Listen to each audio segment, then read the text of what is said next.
sanctuary. September 80 was a horrifying time.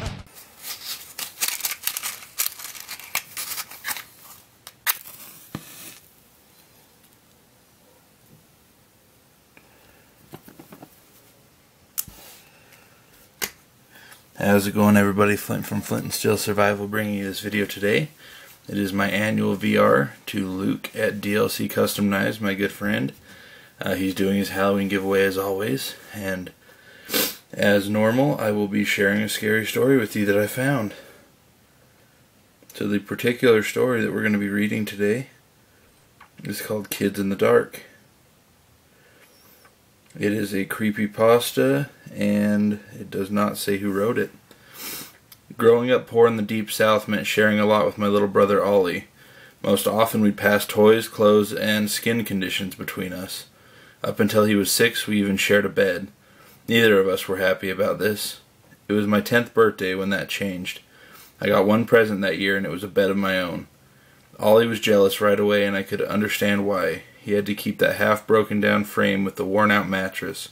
The one I'd gotten wasn't much better, but not being broken and worn was enough. Sleeping apart was a great feeling. It was freedom. No longer would I have to suffer the sudden and inexplicable kicks to the stomach. No longer would I wake up with Ollie's foot pressed into my neck as he stepped on Dracula the night before. At least that's what I thought. Right away after I got the new bed, the shriek started. At first I thought Ollie woke up in the middle of the night and screamed because he'd gotten scared. Then the sound echoed through the tiny room again, and I knew it wasn't a normal cry. The room was always black as pitch after sunset. The one window we had was pressed against a long-leaf pine, and even the biggest, brightest moon cast no light inside. The shriek just about drove me crazy. Every night, probably at the same exact time, these sharp yelps would knock me right out of my dreams. It wasn't my mom or dad yelling either. I knew what that sounded like, believe me. Most worrying of all was the fact that I could never tell where it was coming from. It seemed completely random. One night it would be somewhere near the closet, the next it would shoot out from the corner of the ceiling. Any hope I'd had of having my own space would get dashed every time, as Ollie would silently slip into bed with me, shaking like crazy. He'd clasp onto me and wouldn't let go until it was almost daybreak. Most times I'd take his hand and tell him everything was going to be okay, that it'd be over by morning, but I was never really sure.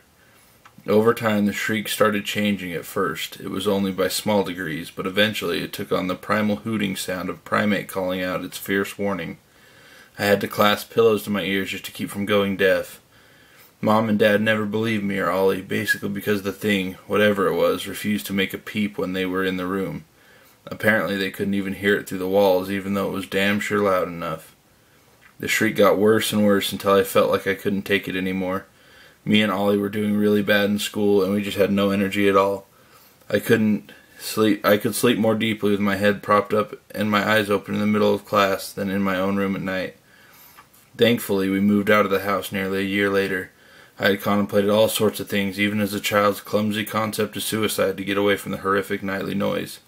There was no problem at the next house. It was a nice white cookie-cutter home on a dead-end street, and I welcomed the normalcy.